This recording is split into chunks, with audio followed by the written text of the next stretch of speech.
ବାଦଲପୁର ଗାଁରେ ରାଜୁ ନାମରେ ଜଣେ ଚାଷୀ ରହୁଥିଲା। ସେ ତାର ଘରେ ବଳଦ, ଛେଳି ଓ କୁକୁଡ଼ା ଆଦି ପ୍ରାଣୀମାନଙ୍କୁ ପାଳିଥିଲା। ସେମାନଙ୍କୁ ବିକ୍ରି କରି ସେଥିରୁ ଯେତିକି ପଇସା ମିଳୁଥିଲା ସେଥିରେ ସେ ଓ ତାର ସ୍ତ୍ରୀ ବହୁତ ଖୁସିରେ ଚଳୁଥିଲେ। ଦିନକର କଥା, ରାଜୁର ବଳଦ ଦେହ ବହୁତ ଖରାପ ହୋଇଗଲା।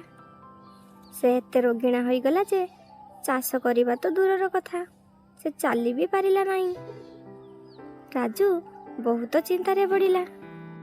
ଆରେ ଯାଉନ, ଡାକ୍ତରଙ୍କୁ ଡାକି ଆଣିବ। ବିଚରା ବଳଦଟି ବହୁତ କଷ୍ଟ ପାଉଛି। ହଁ, ଏବେ ଯାଉଛି, ଡାକ୍ତରଙ୍କୁ ଡାକି ଆଣିବି। ରାଜୁ ସାଙ୍ଗେ ସାଙ୍ଗେ ଯାଇ ଡାକ୍ତରଙ୍କୁ ସାଙ୍ଗରେ ଧରି ଆସିଲା। ଡାକ୍ତର ଜଣକ ବଳଦକୁ ଦେଖିଲା ପରେ ରାଜୁକୁ କହିଲେ, ବୁଝିଲେ ରାଜୁ ବାବୁ, ଯାହା ଲାଗୁଛି ବଳଦ ଆଉ ମାତ୍ର କିଛି ଦିନ ବଞ୍ଚିବ। ମୁଁ ଏତେ ପଶୁମାନଙ୍କୁ ଚିକିତ୍ସା କରିଛି, ହେଲେ ଏଭଳି ଭୟଙ୍କର ରୋଗ ମୁଁ କୋଉ ପଶୁ ଦେହରେ ଦେଖିନି। ନାଇଁ ଡାକ୍ତର ବାବୁ, ଆପଣ ଏମିତି କୁହନ୍ତୁନି, ଆପଣ କିଛି କରନ୍ତୁ। ଦେଖନ୍ତୁ ରାଜୁବାବୁ, ଏ ରୋଗ ଗୋଟିଏ ସଂକ୍ରମିତ ରୋଗ। ଯଦି ଆପଣ ଏ ବଳଦକୁ ଶୀଘ୍ର ନ ମାରନ୍ତି ତାହେଲେ ଏ ରୋଗ ଆପଣଙ୍କର ଅନ୍ୟ ପଶୁମାନଙ୍କୁ ମଧ୍ୟ ହୋଇଯିବ, ଆଉ ଧୀରେ ଧୀରେ ଆପଣଙ୍କର ସବୁ ପଶୁ ମରିଯିବେ। ଏବେ ଆପଣଙ୍କର ଯାହା ଇଚ୍ଛା କରନ୍ତୁ। ହଉ, ତାହେଲେ ମୁଁ ଏବେ ଆସୁଛି। ଆରେ କ'ଣ କରିବି ଏବେ? ନାଇଁ, ଗୋଟାଏ ବଳଦ ପାଇଁ ମୁଁ ମୋର ଅନ୍ୟ ପଶୁମାନଙ୍କୁ ମାରିପାରିବି ନାହିଁ। ଯେମିତି ବି ହେଉ ମୋତେ 2 ଦିନ ଭିତରେ ସେ ବଳଦକୁ ମାରିବାକୁ ପଡ଼ିବ। ରାଜୁ ଓ ଡାକ୍ତର କଥା ହେଉଥିବା ବେଳେ ଗୋଟାଏ କୁକୁଡ଼ା ତାଙ୍କ କଥା ଲୁଚି ଶୁଣୁଥିଲା।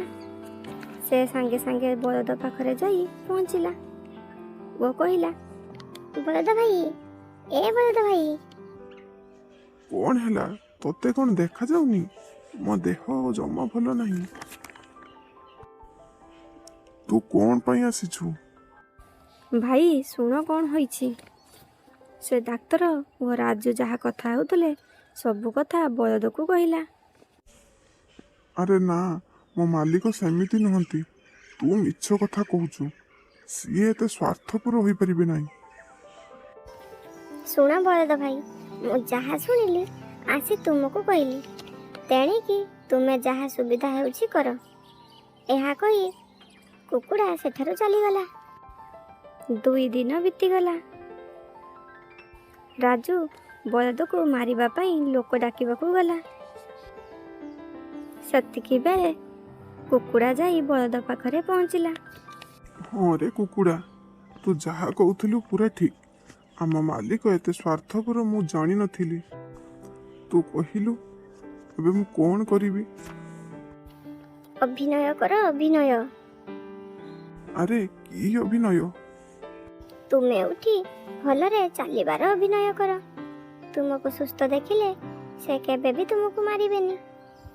ବଳଦ ବହୁ ଚେଷ୍ଟା କରି ଉଠି ଚାଲିବାର ଅଭିନୟ କଲା। କିଛି ସମୟ ପରେ ରାଜୁ ଆସି ବଳଦ ପାଖରେ ପହଞ୍ଚିଲା। ବଳଦକୁ ସୁସ୍ଥ ଦେଖି ବହୁତ ଖୁସି ହୋଇ ରାଜୁ ଯାଇ ତା ସ୍ତ୍ରୀକୁ କହିଲା, ଆରେ ମାଳତୀ, ଜାଣିଛ କ'ଣ ହେଲା? ତମେ ଭାରି ଖୁସି ଜଣା ପଡୁଛ। ଆରେ ଆମ ବଳଦ ପୁରା ସୁସ୍ଥ ହୋଇଯାଇଛି। କ'ଣ କହୁଛ ତମେ? ଲାଗୁଛି ସେ ଡାକ୍ତରକୁ ରୋଗ ବିଷୟରେ କିଛି ଜଣା ନାହିଁ। ହଉ ମାଳତୀ, ତୁମେ ଛାଡ଼ ସେ କଥା। ଏହି ଖୁସିରେ ଆମେ କୁକୁଡ଼ା ମାଂସ ଝୋଳ କରି ଟିକେ ଖାଇବା। ହଉ, ଆମର ତ କୁକୁଡ଼ା ଚାଷ, ଯାଅ ନେଇ ଆସ ଗୋଟାଏ ମାରି। ଆଜି ବଢ଼ିଆ କି ମାଂସ ଝୋଳଟେ କରିଦେବି। ରାଜୁ ଯାଇ ବଳଦ ସହିତ କଥା ହେଉଥିବା କୁକୁଡ଼ାକୁ ଧରି ଆଣି ମାରିଦେଇ ତାର ସ୍ତ୍ରୀକୁ ରାନ୍ଧିବାକୁ ଦେଲା। ବିଚରା କୁକୁଡ଼ା ପରକୁ ସାହାଯ୍ୟ କରିବାକୁ ଯାଇ ନିଜର ଜୀବନ ହାରିଲା। ସେପଟେ ବଳଦ ଅଭିନୟ କରି କେତେ ଦିନ ବା ବଞ୍ଚିଥାନ୍ତା। ଡାକ୍ତର କହିବା ଅନୁସାରେ ସେ କିଛି ଦିନ ପରେ ମରିଗଲା ଓ ତାର ରୋଗ ରାଜୁର ସବୁ ପଶୁପକ୍ଷୀଙ୍କ ଦେହରେ ମାତିଗଲା। ଦେଖୁ ଦେଖୁ ତାର ସବୁ ପଶୁପକ୍ଷୀ ସମସ୍ତେ ମରିଗଲେ। ବିଚରା ରାଜୁ ସବୁ ପଶୁପକ୍ଷୀଙ୍କୁ ହରାଇ ମନ ଦୁଃଖରେ ରହିଲା।